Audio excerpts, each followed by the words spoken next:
এই দেশে খুব বড় ইতিহাস হয়েছে। ধরেন শামসুজ্জোহা সাহেব রাজশাহী ইউনিভার্সিটিতে 69-এর আগে যে জীবন দিয়েছেন একজন শিক্ষক, এই ধরনের সর্বশেষ যেটা আমরা আবু সাইদকে দেখলাম আছে। কিন্তু কিছু কিছু লোক আছে সোকল সিভিল সোসাইটি কিংবা মনে করেন যেটা এই নির্বাচনের পর্যবেক্ষণের কমিটি হয়েছে, এরা হলো সেই ধরনের সিভিল সোসাইটি যারা খুব সিভিল ভদ্রলোক সুবোধ বালকের মতো।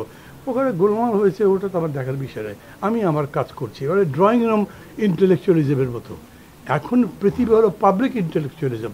জনগণের থেকে শিক্ষা নিয়ে জনগণকে আপনারা পরামর্শ বলবেন এবং তাতে যাতে জনগণের উত্থান হয় সেই রকম সাহস নিয়ে কি আমরা কাজ করছি?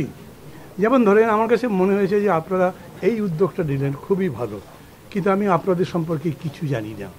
আপনারা কয়েকটা সংগঠন মিলে শুরু করেছেন, এই সংগঠনগুলো এই কাজগুলো করছেন। হোয়াট ইউ রিয়েলি অবজার্ভ, এই পর্যন্ত কি দেখেছেন? আমরা রাজনৈতিক দলগুলো যে অভিযোগগুলো করছি, আমরা কি ফালতু অভিযোগ করছি? আমরা যে সরকারের নিরপেক্ষতা নিয়ে প্রশ্ন করছি, আমরা যে সরকারের ক্ষমতার অপব্যবহার নিয়ে প্রশ্ন করছি, আরও অনেকগুলো কথা বলছি। মানে এক উপদেষ্টা শত শত কোটি টাকা তার নির্বাচনের জন্য ব্যয় করছেন, তার নিজের কনস্টিটিউন্সি দিচ্ছেন, ঢাকার 3টা কনস্টিটিউন্সি দিচ্ছেন। আপনাদের এই ব্যাপারে তো কোনো বক্তব্য নাই, মনে করেন কি না যেটা অন্যায়? ঠিক এরকম করে ধরেন আরও ক্ষমতার যতগুলো অপব্যবহার হয়েছে সেগুলো কি বলছেন?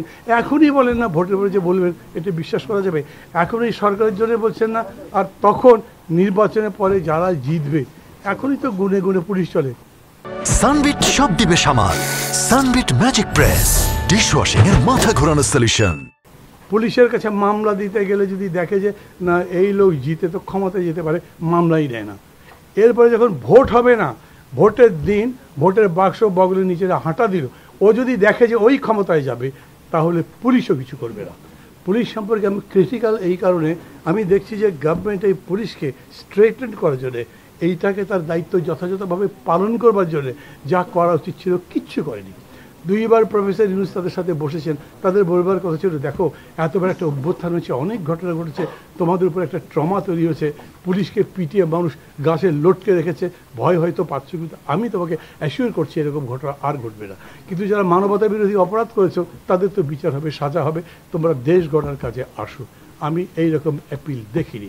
আমি পুলিশের পক্ষ থেকে সর্বশেষ বাহার সাহেব মানে আইজি, উনি কিছু কথা বলেছেন, কিন্তু সেটাও হলো কেবল তাদেরকে ইন্ডিপেন্ডেন্স দাও, কিন্তু সেইটা তাদেরকে ইন্ডিপেন্ডেন্স দেওয়ারই ব্যাপার না, তাদেরও তো দায়িত্বের ব্যাপার আছে।